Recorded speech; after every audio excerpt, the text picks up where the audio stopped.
Bismillahirrahmanirrahim. Assalamualaikum warahmatullahi wabarakatuh. Perkenalkan, nama saya Bella Fitriani, semester 4 dari Fakultas Manajemen Latansa Masilo. Baik, di sini saya akan menjelaskan tentang bagaimana cara membangun brand awareness. Baik, mari kita simak video selanjutnya. Baik, di sini saya akan menjelaskan tentang membangun brand awareness. Nah, sebelum ke tata cara membangun brand awareness tersebut, kita harus tahu dulu nih, apa sih makna brand itu? Brand adalah nama atau merek dari sebuah produk. Sedangkan awareness itu kesadaran. Nah, di sini dalam artian brand awareness adalah tingkat kesadaran konsumen terhadap suatu brand. Jadi bagaimana konsumen itu sadar dengan suatu brand tersebut. Nah, di sini ada tahapan-tahapannya. Yang pertama ada awareness sendiri, yaitu kesadaran. Nah, dalam arti awareness yaitu kesadaran, di sini konsumen tuh tahu tentang sebuah produk yang akan dijual oleh produsen, gitu kan, oleh si penjual. Bagaimana sih cara supaya konsumen itu sadar dengan produk yang penjual, yang produsen akan jual.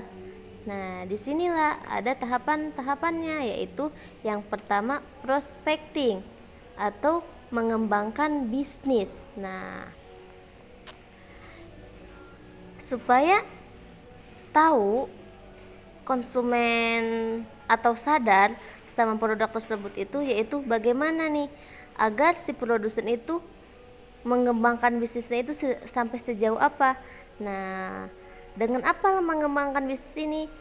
Nah, bisa juga dengan sosial media, selalu update tentang bisnis atau tentang produk yang akan kita jual. Nah, setelah dikembangkan bisnisnya itu, barulah timbul yang namanya promosi. Nah, setelah itu promosi. Setelah tahu bisnisnya, barulah ke promosi. Setelah promosi itu, disitulah ada yang namanya personal branding atau strategi pemasaran. Nah, setelah konsumen tahu bagaimana sadar tentang sebuah produk tersebut, pasti konsumen itu akan membelinya. Nah, sebelum ke tahapan itu ada yang namanya yaitu consideration, tahapan yang kedua, yaitu di dalam consideration ini konsumen itu mikir-mikir untuk membeli barang atau membeli produk tersebut. Nah, jadi sebelum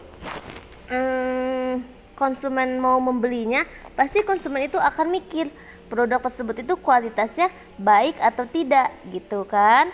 Nah, barulah setelah sehabis tahapan mikir-mikir itu adalah yang namanya tahapan conversion, yaitu tahapan yang dimana di situ konsumen itu memutuskan untuk membeli produk tersebut.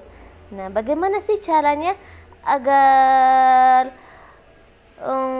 konsumen itu memutuskan supaya membeli produk tersebut? Nah, disitulah adanya apa?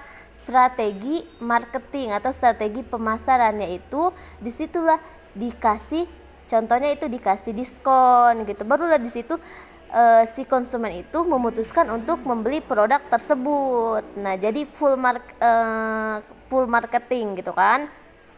Nah, setelah conversion ada yang namanya loyalty atau kesetiaan.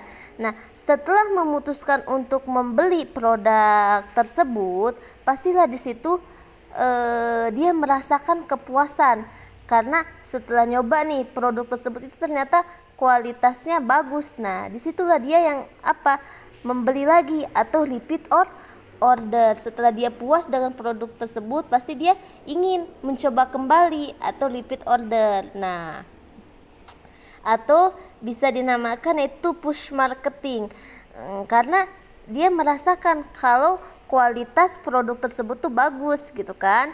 Nah, sebelum ke tahapan yang terakhir ini, berarti brand tersebut itu baik, karena di situ tuh baru dinamakan brand itu sukses kalau para konsumen itu sampai repeat order, sampai beli dan beli lagi, terus membeli gitu kan kepada penjual. Dia itu merasakan kepuasan tersendiri. Nah, disitulah barulah ke tahapan yang terakhir, yaitu adposesi. Nah, itu setelah dia tahu kalau produk tersebut itu bagus dan oke, dia itu pasti akan mengajak kepada orang lain untuk membeli juga, karena dia juga merasakan sendiri kalau produk itu tuh bagus, baik gitu kan. Nah, barulah dia di situ nih, gimana nih supaya orang-orang juga merasakan produk yang saya rasakan, yang kita rasakan nih. Disinilah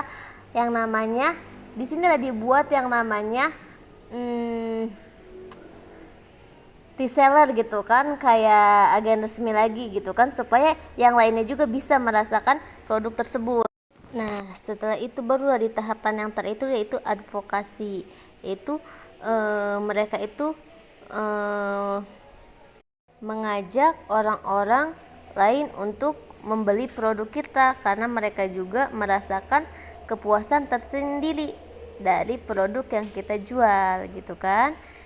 Nah, disitulah setelah mereka merasakan produk yang kita jual bagus, baik, disitu mereka itu pasti akan membeli rating yang baik buat kita, karena ternyata produk kita itu baik di kalangan para konsumen.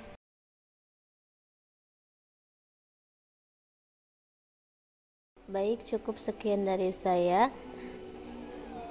Semoga bermanfaat apa yang saya jelaskan. Mohon maaf jika ada kesalahan. Wassalamualaikum warahmatullahi wabarakatuh.